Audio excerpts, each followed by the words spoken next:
欢迎收看《宝姐点评》。今天科技界发生了一个惊天动地的大事情，也就是美超微居然敢违背美国的法令，将被禁制的晶片卖到中国去，这严重的违反美国的一个法律，严重的违反美国的利益。为什么现在美国已经把它当成一个国安的层次？这已经影响到了美国未来跟中国竞争的能力。我们知道，中美现在的竞争最核心的就是 AI， 就是算力。美国从川普的第一任已经上穷碧落下黄泉，用尽所有的手段，用尽所有的方式，我要阻挡中国算力的进展，我要阻挡中国 AI 的进展。但即使这样子，它的 TikTok 照样能够生成非常精密的影片，它现在还是 DeepSeek， 也是可以说为一个非常棒的一个算力。更可怕的是，它现在还是可以拥有全世界最多的无人工厂。所以，如果美国不能禁制，如果真的让中国用尽各种手段拿到最重要的晶片，拿到最重要的算力，未来美国还能够压制得了中国吗？未来中美竞争鹿死谁手，还不知道到底是哪一方。好，我们今天请到4位来宾，对大方首位的财经专家黄寿松，你好，大家好。好，这是美岛电子报董事长吴子嘉，大家好。好，第3位是资深媒体人张宇轩，好。好，第4位是资深的分析师苏威元，宝杰哥好，大家好。你说今天美超微卖给中国的这个晶片是天大地大的事情，因为现在美国已经把它当成一个国安事件了，因为它不是一个单纯的盗卖案，对，它根本已经影响到美国的国力了。而且你特别强调说，美国已经上穷碧落下黄泉，已经对中国做了这么多的禁制，中国现在居然在 AI 上面还是可以威胁到美国。对，如果你真的放任这些晶片，真的堂而皇之的，真的让中国可以拿到这些晶片的话，对。根本就压不住了。没错，我认为美国的司法部起诉这几个人来说话，我跟他对全世界发出个讯号：任何人，包括说像美超微、辉达、台湾、日本、韩国，所有人都一样，你不准再帮中国发展 AI 了，就是发出这样的讯息。我会用最严厉的法律来对付你们。对，没错，他是今天美国司法部宣布逮捕美超微一个美国上市公司的创办人哦，这个廖亦贤哦，还有3个人，还有一个是在他们公司在台湾的业务主管，还有另外一个中介人，3个人。那当然有一个人已经逃了啦哈。那他们3个人如果面临到美国起诉来说的话，最重可能有30年的起诉的徒刑哦，10年，而且1000万美金的罚款。对，因为他们违反美国说，不能够卖这个管制的这个辉达晶片给这个中国这件事，这是美国非常严肃在看这件事。好，那我跟他讲，为什么美国要封这个中国的 AI？ 因为我跟他讲，中国的 AI 明明美国已经开始封啦，我这个晶片都不给你啊。那这样的状况之下，你为什么还发展的这么快？像最近大家感到非常压抑的是什么？字节跳动旗下不是有 C-Dance 2的这个影片吗？对，它居然生成了这个布莱德彼特跟汤姆克鲁斯2个人对打动作。你看，这看起来的话，你会觉得说，好像这个动作来说，真的是好莱坞形成了。对，那像美国就跟他抗议啊，表情、他的动作，而且他非常细微的这个眉目的之间的动作，都栩栩如生。对，美国就跟他抗议啊，好莱坞就跟他抗议啊，说你不能够这样子啊，你抄我们的 icon， 你抄我们的这些内容。好，那除了这个之外来说，中国发展到什么程度？中国现在已经中国一个耀客传媒宣布签约 AI 的他们的艺人了，这2个人都是不存在的人呢。他们已经发展到 AI 艺人都出现。我们看到现在荧幕上这2个都不是真人，都是 AI 那中国发展的其实它在应用方面已经跑得比美国还要快啊。而且你之前曾经提过，美国人2个人只花了1天的时间搞了一个霍去病，结果会有5亿的点阅率。是。所以就是我已经用尽手段，我已经压迫中国，我已经让你不能动了。对，结果你还对我有威胁。最近全世界爆红的这个龙虾，他们也都已经在用了。中国怎么应用那么快？美国还说，我们都没应用，你们为什么应用了这么多？另外包括什么？他们现在的京东主要是他们的购物的这个商城，他们已经物流打到全程无人仓，这个连贝佐斯都做不到，他全程都是无人在那边运转了。那想说你怎么回事？你为什么能做到这样的状况？所以我这个分货都不用人了。对，那你当然这个一定有很多 AI 在里面这个帮忙嘛，哈。另外一个是什么？你看小米，我们那事实上 AI 工厂来说，最大一个就是我们不需要任何的人，用机器人。小米已经做到关灯工厂，它每秒钟可以生产1只手机，这是关灯工厂。那你看，这就是我跟他讲，你在 AI 的这几个应用，让美国觉得，不对啊，对啊，我从多久以前都一直在压制你的 AI， 我制裁华为啦，不让你买晶片，你为什么？你看今天抓到人了嘛，就是有这些人不听美国的劝告，你一直不断的把那些所谓 AI 晶片输供给这些国家，中国这个国家嘛。而且我觉得像小米的 AI 工程，我觉得非常可怕。是当时为什么刚刚讲的一定要用人？因为中间手机是非常细腻的作为，没错，细腻的作为里面要用人的手，要用人的眼睛才有办法做到那个动作。没错。结果他现在已经可以用无人工厂。那为什么能做无人工厂呢？因为很简单，因为他用这个辉达的晶片，辉达不是有一个叫 Omniverse，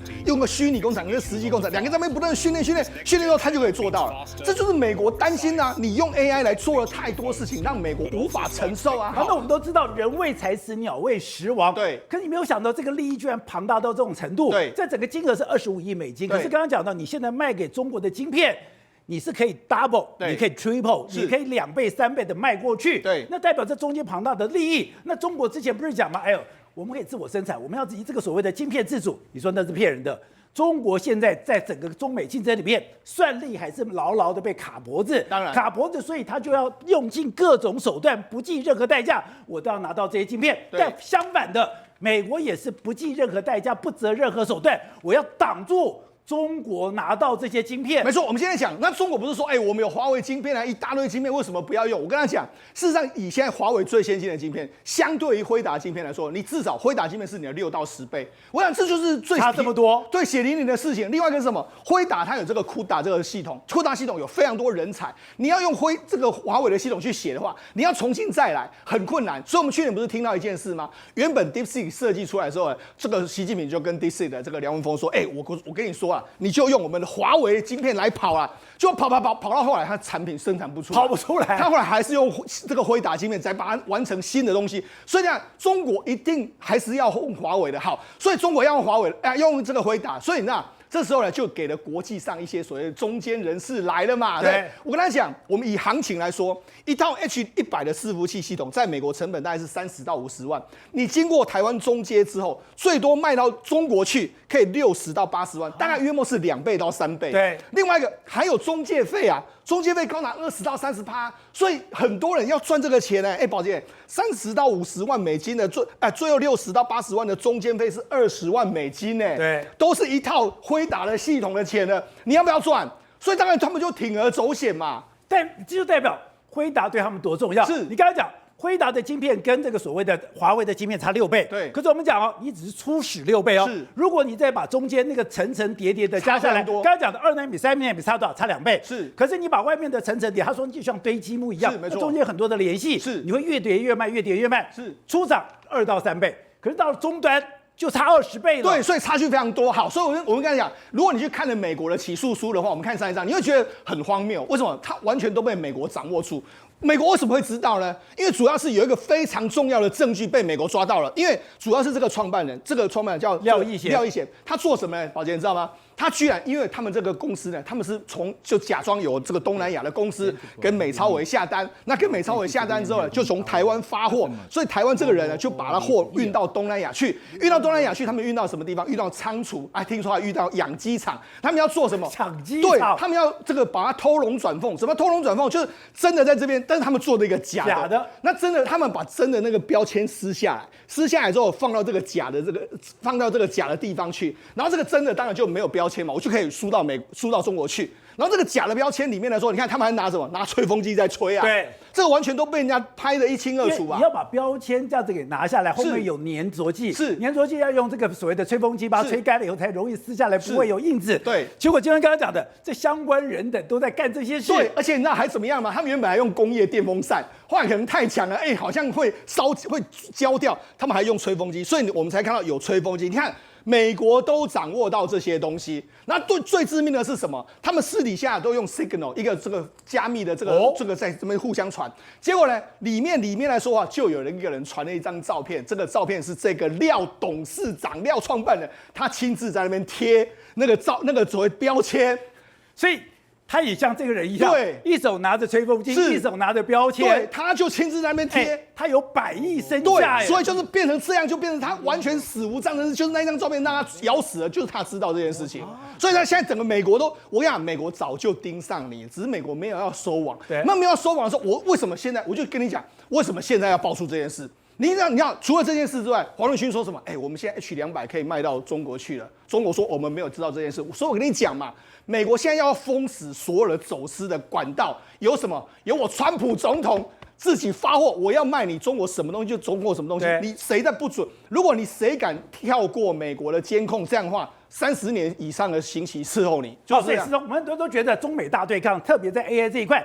美国理所当然会赢啊，特别是在所谓的科技、在晶片这个部分，你说没有？要不是川普在2019年发动了中美的贸易大战，当时没有说我今天对华为做了任何的禁制令的话，你说今天的天下霸主不会是辉达，而是华为。而有一个非常血淋淋而且非常精彩的例子，就是说台湾的3奈米，本来的这个极紫外光机是没有人要的，开始使用极紫外光机的人，居然是华为、台积电跟 ASML 3家一块合作的。对，没错，是让美国在2018年发动对华为的进攻之后，让它堵住了它的发展。如果假设没有这件事，我跟他讲，今天的华为有可能就是辉达。那今天的台湾股市呢，不知道跌到什么地方去了，因为台湾可能会被华为打得非常惨。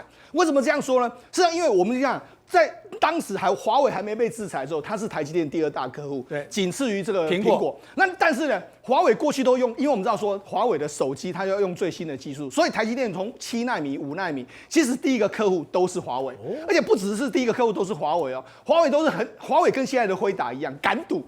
所以他一样，他说，你这个5奈米给我试用的时候，他怎样？他就直接给你3亿元、5亿元，他也是敢去赞助你的。所以我们昨天讲到了黄仁勋的那些手段，对，就你的工厂还没盖的时候呢，我就给你数十亿的这个所谓的预定金，甚至我只要求说我有优先采购权，那些动作。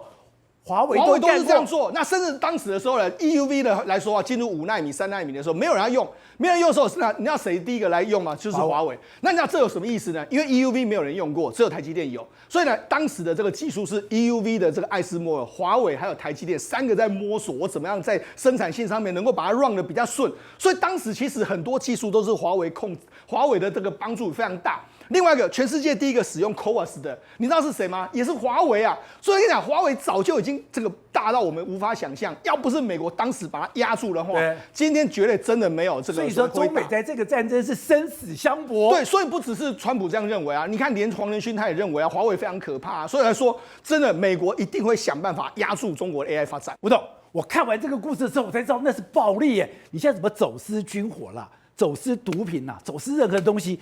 没有比走私晶片更好赚，25亿的美金不是 double、triple 的这样子卖出去，那是钱的不雪花滚滚的飘过来。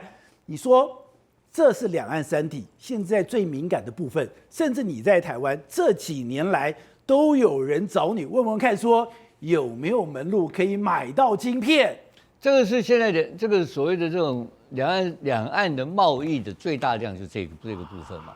那这个事情我当然大陆的朋友，因为我大陆关系也不错嘛，大陆朋友就经常来，有2-3批来问过我，说吴董有没有可能你的关系很好，台湾关系好，有没有帮我拿到台积电的东西啊？谈到等等这一类，我一听就知道，他们已经不断的在试探了。他们有很多路子在，大概是这个大陆的做生意你也知道嘛，他这个是有一个人干的时候，有人赚钱的时候，就100万人就跟进了，水银泻地，对，他这个你放心了，他是蚂蚁雄兵嘛。然后但是你注意看，他这个案子的发生是2024年就开始了。他注意，他不是什么暴利，他的问题是哪里？他的量太大，他一个订单下来就25亿美金了，他一出货就5亿美金了。你给我卖西瓜，你给我卖5亿，你卖什么东西？卖成衣，你给我卖25亿美金，他一个订单25亿美金，他恐怖的不是量太大，价钱这么大，台积电的毛利就60%嘛，对，他那个60%那可怕，那全世界是他管的啊，所以你就知道，那好，我们现在反过来看，那这个案子是怎么回事？这样早就被盯上了嘛，连你看那个 FBI 多厉害，对，他那个吹风机在吹都把它偷拍到了嘛，所以早就盯上这条线，然后但这个案子有一个时代的意义，他开始是违反什么法律？他违反了出口管制法，而且他是 FBI 出动，然后是纽约区的南区的检察官起诉哦，现在已经到联邦，这是联邦案件哦，联邦案件，这不是地方案件哦，所以然后他从出口管制法开始延伸到国安法律，就是什么总统那个 IEPA 啊，对，那个这个经济法律啊。它全部连贯好几个法卡在里面，所以这个案子它变成原来是管产品，就是你产品做好，对不对？你卖给谁？卖给谁不关我说，卖掉，我现在卖给新加坡，这事情结束了。他现在不行哦，还有最终的就是 final beneficiary， 最终的那个受益人是谁？终端的购买者，你要把点讲清楚。然后呢，你要让我美国，政府，我可以查到那个最后那个人，你给你7搞8搞搞到大陆中国去了。对。而且直接，所以他这个是客气的嘛。所以我现在要把你所有的经手管道全部都给摸清楚，整个供应链，对，整个的出品的链条全套，你要每一个环节交代清楚，通通都要能够，不是交代清楚，我要查得到，我要做 due diligence， 我要进去查核，我现场我美国 FBI 派人来查你啊，他那个机场怎么查到的？当然是美国，那大陆在台湾你要查机场，根本就管区就把你，这我要跟你讲，就是收的。为什么台湾那个人跑掉？他要抓2个啊，对，一个美国抓到了，有人通风报信啊，通风报信谁通风报信？当然我们的警察会通风报信嘛，还是谁通风报？然后另外一个更可怕的后面，我认为这里面有美国人，因为这个美国参议员赚什么钱嘛？美国参议员赚这种钱啊，你的 H200嘛。我帮你把你这个整个制裁时间延长1年，可不可以？可以。这1年嘛谁卖我来卖，我来卖，对不对？我是黄仁勋，我也会给你啊！张宇先帮我瞧好的，张宇先卖1年，1年以后我再给别人卖。这里面这个是亿万美金啊！全世界有比这个东西，比毒品比芬太尼，毒品哪有这么大的量，有这么大的利润？毒品完了不是吃了会死人，客户越吃越少。这个东西客户越搞越多，一个会翘辫子，一个会帮他发大财，这个是一个未来跟今天最夯的生意。你认为他这样抓就抓完了吗？抓不完吗？不可能嘛，力之所趋嘛，这个利益太大了啦，他的方法会更进步，会更技巧。可是到底好，我们要谈第3个问题，他真的美国用这种管制的方法，能够掐脖子，能够阻挡到中国大陆的进步吗？这是个问号哦，不行吗？黄仁勋就反对啊，对啊，黄仁勋说不应该要掐脖子啊，黄仁勋说我要卖他低阶一点的嘛，就慢慢我得扔西砍骨了，我慢慢的养你，你不要我一封杀，华为不会自己干啊，他们总有一天会突破所有的技术的界限，然后自己会突破出来。那黄仁勋希望说，我慢慢卖，你永远比我美国低一阶。但这个是2种论述，目前在发展中。好，不选，这只是刚开始哦，这是中间一部分哦。现在美国对中国政治把你当成敌人哦。之前我们不是有听说中国人跑到军事要塞附近去买土地吗？讲说无可管啊，那是自由的买卖啊。结果美国现在可以继续搞你。那你说我跑到某些地方，我去挖洞我的地，我挖洞有什么关系吗？美国现在也管你，也就是现在美国刚刚讲的，而且他现在是 FBI 的主管，他说。针对中国的移民，你到了美国，你的一举一动，我觉得你有国安问题，我就出手了。宝来哥这样耍流氓，耍流氓，就你不讲武德嘛你中国在很多地方不讲武德，那我美国也要学会这一招。他也不讲武德，对，师夷之长技以制夷。那为什么会这样？因为我们讲FBI 他最近呢开始采取一个策略，这叫 Air Capone。以前他们处理 Air Capone 什么？我要抓你杀人，我抓不到你杀人啊，这是很多小弟出来让你扛嘛。我就用个方法，我扣你帽子，说你逃漏税，逃漏税就把你关到大牢里面，一进去就出不来。所以最近他们在针对这种军事设施，因为一直有一个问题，就是说中国大量的去买这些土地，比如说400英亩、500英亩，一买就是一大堆。但我只要离你的军事基地稍微有一段距离，比如说1英里。那你就拿我没辙，你所有的资格、所有的身份，我都按照法律要去查的话，根本抓不到你。所以他想说，我现在不玩这个了我自己帮你想理由。怎么想理由？我就说我先去冲你家看看，说你非法持有枪械。他搞不好自己口袋里面掏一把枪，他就说抓到了，他就说我不管你嘛，因为我知道你是间谍，我不能阻止你买我的土地，我不能阻止你在我军事设施旁边买土地，但是我可以用你非法持有枪械，而且那个 FBI 的局长讲，我不是只有我把你逮捕。我把你逮捕之后呢，你就逃亡。你逃亡之后呢，我还通缉你。对，这个我们讲要追杀千刀万里追，也就是我今天我要表达一个讯号，他的目的实质上目的是我要把你赶走而已嘛，对不对？但是你赶走之后，我还不要放弃，我还要针对这个我自己创造出来的罪名，我跟你弄到底，跟你讲说我就是要追到你。所以你知道他真的狠到什么程度？因为有些东西它是联邦政府跟地方政府，他们不一定有办法横向沟通，对，所以他联邦政府权限有限嘛。他发现说，有一些人在搞这种专有平台因为美国最近川普在那边 drill baby drill， 他发现这就是中资，而且他是利用专有平台钻下去，实际上在探查他的，包括有一些电网跟一些我们讲的去窃取他的资料跟机密。那美国想不到办法怎么办啊？我中央处理不了，他说来，州长来，接把周董叫来，可能也是同样政党说来处理他，直接把他的经营许可证给撤销掉。就是我想直接撤销哦，对，因为我是作为甲方跟乙方，我州政府我有权利，我直接把你弄掉嘛。那撤销掉之后呢，干嘛？叫你滚蛋走人。那甚至是他们还在跨州，对，我想这个更厉害。就是美国有所谓大麻农场嘛，那比如说有些缅因州有些州，它的大麻这是合法的，他就跟你讲说，哦，这像这些大麻的农场呢，他联合的共同去把你抄掉，但是抄掉他也没给你理由，他就说我就是不许你在这边经营。对，那为什么他会这样做？因为这些大麻农场实际上提供给美国，比如说有些在地协力者，有些中国，有些抗议，有些示威，它是作为一个源源不绝的这种金源来源。所以为什么他今天在他的国内要提出这样子，我们讲想象跟空间？所以原来他对付中国已经用各种手段了，而各种手段里面说有个关键就是，就像石总讲的，今天这个动作也是敲山震虎，也是做了任何的警告。做警告的部分研究，因为特别对台湾来讲，因为这个东西是跟台湾，因为台湾对它的需要越来越高了，不是晶片。而是台湾的地位，你要做自我的防卫。自我防卫里面，刚刚讲，它现在有一个非常重要的公司来到台湾，那个是一个神经中枢的公司。而这种神经的中枢的公司，我要求台湾什么？台湾你对美国之间一定要有基本的信任。对，很多人看到说，比如说国外的军售哦，像洛克希德马丁或者想要雷神，会觉得说这种是我们那种大规模的嘛，要 F-35什么。其实它现在最重要，美国提供给来到台湾，第一个它设的位置叫101，而且它是 L3 Harris。很多人 L3 Harris 这什么东西 ？L3 Harris 它是专门做资讯站，也就是它是所有美国的军事里面的神经中枢网络。那这个东西过去它算是一个美国的军工公司，对 L3 的 Harris， 对，那现在居然来台湾设公司，对，而且他本来他的公司摆在新加坡，现在从新加坡弄到台湾，总公司变成这个地方，对，而这个地方他居然就堂而皇之，我就放在101里面。对，我跟你讲，这有2个意义。你如果想说辉达来台湾设总部，有看那辉达 NVIDIA 现在又在说多盖栋，大概就是在 AI 的那个地位就是这样。L3 Harris 它的作为美国一个军工产业来到台湾，而且他选定的标的还不是别的，他就选在101，他跟你讲说我来插旗呀。加我的地盘哦，我美国我要被灌，因为他原本是在新加坡啊，所以他今天搬到台湾之后，这个象征意义已经不同。再第二个，它的产品的意义也不同，它的产品跟 AI 是高度关联的，它不是传统那种大型的军工或者说无人机那种，它专门做的什么 Link 22，很多人可能不知道 Link 22是什么，就是我们现在台湾一直在讲说 C5ISR。也就是包括你的战旗、你的直管，我讲白了，那个叫做全方位的作战视角，也就是我今天飞机在天上飞，我比如说我 F-16，我要有办法跟地上的这个海马斯系统做联动，我要再跟我的爱国者飞弹系统做联动，所有横向的，包括陆军、空军、海军、山军，甚至防空飞弹，全部都能透过这个Link 22串在一起。对，保留在它有个更可怕的，就这家公司来台湾，对，你知道它更可怕的是什么吗？它这个Link 22，它的距离是1800公里。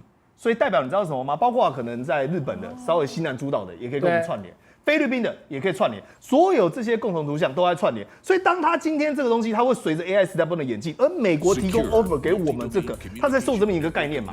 我如果给你军火的话，那像什么？像卖你这个产值而已。但它今天是把一条红线，如同那个 link 那个字一样，从美国迁到日本，再迁到菲律宾，再迁到台湾，全部迁在一起。所以当它今天这个插旗插在这边的时候，你如果是中国，你当然是火大到不行啊。而且他不是只做这件事情包括我们是不是之前先前一直谈到说军购拖延，所谓的 Block 70所以 F-16的升级计划，他现在跟你讲说，因为美国他目前也卡弹嘛，他说没有，我们让台湾优先，先台湾有，先台湾优先哦。美国自己也卡弹东西，他先台湾优先哦。然后鱼叉飞弹，原本美国他也卡弹的东西，他说没关系，我们就先把台湾的顺位往前去拉。所以他一直在释出一个讯号，除了在国内呢，我们讲除恶务尽，把所有的中国赶出去啊。在台湾这边，他也跟你讲说，这就是我的战略要地，这就是我的地盘，这是我的堂口。你休想跟我亲门大户一步，我就做这些过分的事情，让你不舒服。你中国肯定会想抗议的嘛。但它有发生吗？没有，闷不吭声，不敢讲话，那恶心到你，恶心到不行。你再说不要买军购，说我把军火公司开在你家哦。而且我讲，针对未来，其实进步的它有一个最重要的东西。为什么我一直在讲这个 Link 22很重要？很多人讨论到说 AI， 比如说无人机这些相关的这些蓝海作战。我们有一个计划叫做 Replicator， 也就是所谓的复制者计划。它的目的是要把台湾打造成最大量海量数以万计，搭配所谓的地域景象来去吓阻中国。但是中国也有无人机啊，很多人讲说中国的大疆也很厉害啊。关键差别在什么？宝杰哥，我就讲一个重点就好了。今天如果我们的无人机是要按一个按键，成千台的自己飞到空中做游荡弹药自主运行。而中国的还要靠手动，还要靠人为才有办法运行。而当这个算力如果我们推到极致，随着刚才讲到辉达，两边一拉开之后，恐怕孰是孰非、孰胜孰强，答案就很清楚。57台每晚9点，宝洁点兵点出全球战略新布局。